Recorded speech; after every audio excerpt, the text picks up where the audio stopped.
Princess Diana and Prince Charles separated in 1992, and they officially divorced in 1996. After the couple announced their separation, Diana's wardrobe noticeably changed. She no longer clung to royal etiquette. She wore spaghetti-strap dresses, animal prints, suits, and more. Diana became a fashion icon after her divorce, and here is what we can show you.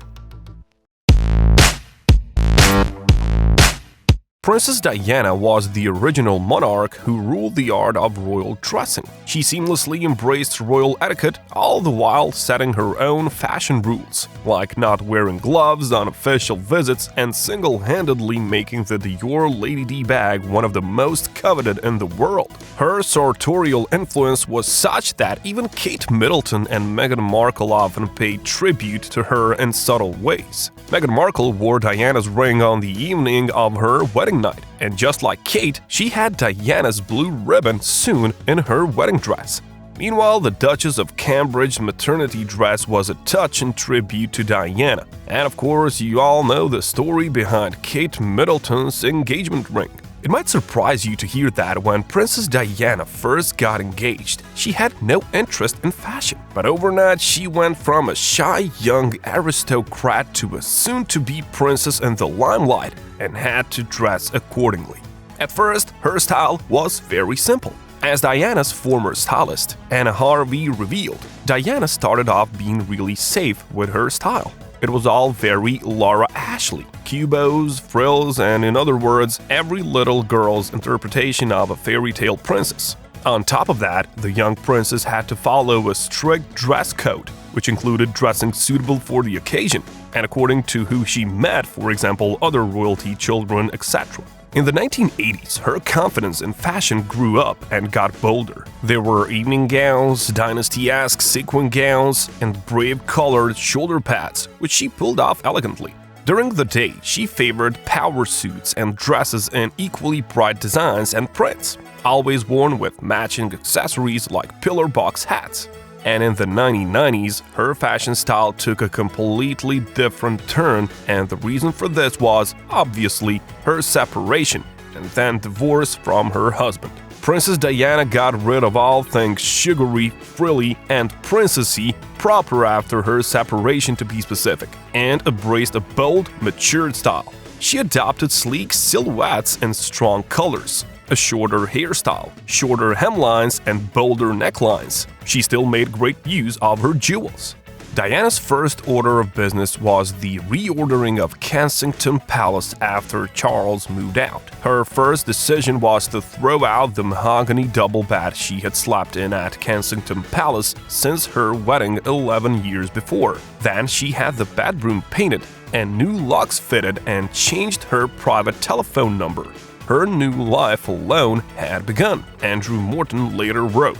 Then she went ahead and did what many of us wish we could do with our ex-belongings. She ordered them to be burned in a bonfire at Highgrove. Many collective gifts from the estranged couple's married years were reduced to a pile of ashes. Her next step to change her life was a new haircut. Photographer Patrick Demarchelier was responsible for her modern new hairdo. She wanted independence and to appear strong. The haircutting was part of this. I think in some way she didn't want to hide behind her hair or her heavy fringe anymore, he said. Sam McKnight was her hairdresser for 7 years and said the only time they argued was when she would get a sneaky perm done while he was away. She thought it was easier to manage, he said. June 29, 1994 was 2 years after Prince Charles and Diana announced their split. That night, she appeared at a party hosted by Vanity Fair. Meanwhile, a documentary on Prince Charles aired, designed to give him better press at the divorce. Diana wore a dress that broke all royal rules, off the shoulder, short, and with a plunging neckline. The media called it the revenge dress for its timing. We call that the revenge dress because she wore that the same evening Prince Charles confessed to his adultery with Camilla, explained Carrie Taylor, whose company auctioned Diana's dresses. Rather than hiding under the covers or even opted for something sweet that said "poor little me," Diana chose a sexy LBD by the designer Christina Stambolian. Other standouts include the succession of wiggle-worthy Versace dresses, the I Mean Business skirt suits that spelled a new intent, the Catherine Walker cleavage-bearing gown worn with slicked back. What look here at the CFDA ball in New York in 1996. She was out to recast herself from victim to vixen. The stripping back of 1980s excess and the arrival of 1990s minimalism worked perfectly for Diana's new chapter. When she bared her soul to Martin Bashir in 1995, she wore a simple black skirt suit layered over a plain white t-shirt with not a single frilly distraction inside. Her makeup was minimal, except for a telling layer of kohl eyeliner, her war paint. It was an interview that covered all bases, and for the first time, the public got to hear Diana's side of the story. Usually, royals only wear casual clothing during specific non-committal occasions, such as walking their dogs. Princess Diana wore more casual outfits during outings, perhaps because she had fewer royal outings and fewer people breathing down her neck.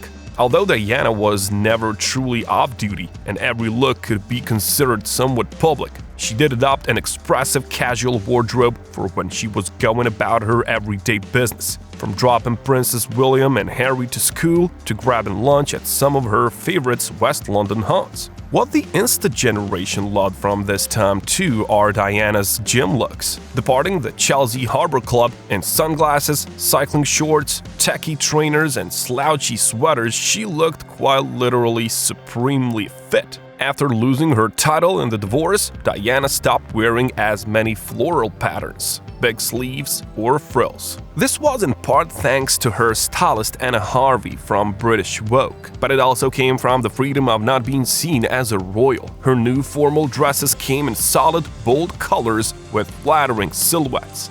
Before the divorce, Princess Diana often wore the French high-fashion brand Chanel, but afterwards she refused to put on a pair of Chanel shoes, according to one of her designers, Jason Brunsden. During their first meeting, Diana said that she would not wear anything with the double C's that form the Chanel logo. When Brunsden asked why, the princess responded, "It's Camilla and Charles." Something about the Chanel logo reminded Diana of the divorce. However, that did not stop her from wearing other high-fashion brands. Even in the late 1980s, Diana wore some animal print jackets and shirts. But after her divorce, she showed off more animal print clothing, from bathing suits to dresses. In 1997, she was photographed while wearing an animal print one-piece bathing suit. The suit was a mixture of leopard, tiger, and other animal prints. She paired it with golden hoop earrings and sunglasses while on the beach of Saint-Tropez. The royal dress code will allow women to wear suits on some occasions if it looks traditionally feminine, but Princess Diana ignored this rule after her divorce.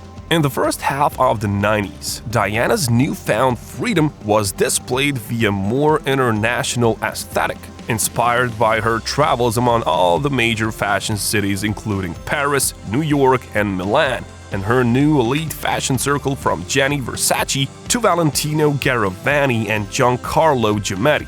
Many of her go-to British designers were exchanged for the sleeker, sexier designs of their Italian counterparts. Diana wore a lot of Versace after her divorce, likely because of her friendship with founder Gianni Versace. Versace often designed dresses, skirts, and suit jackets for Diana. After fitting her in July 1997, Versace said, "It is a moment in her life, I think, when she's found herself, the way she wants to live."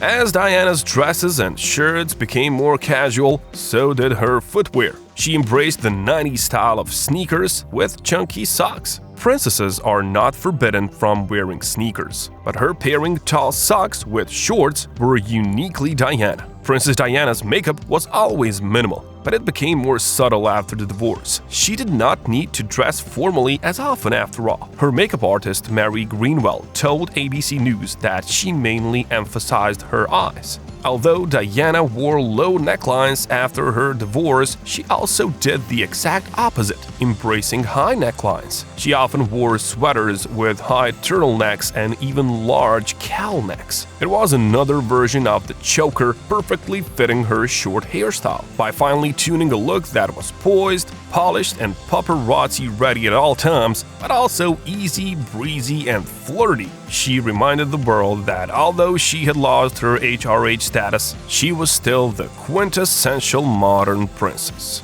Still, none of this is to say the separation from Charles would have been easy for her. She, like all of us, was not immune to being heartbroken, and while there is no perfect breakup playbook, still there are lessons to be learned in Diana's post-divorce style. Namely, that looking great and being happy, or at least appearing to be, is without a doubt always the best revenge.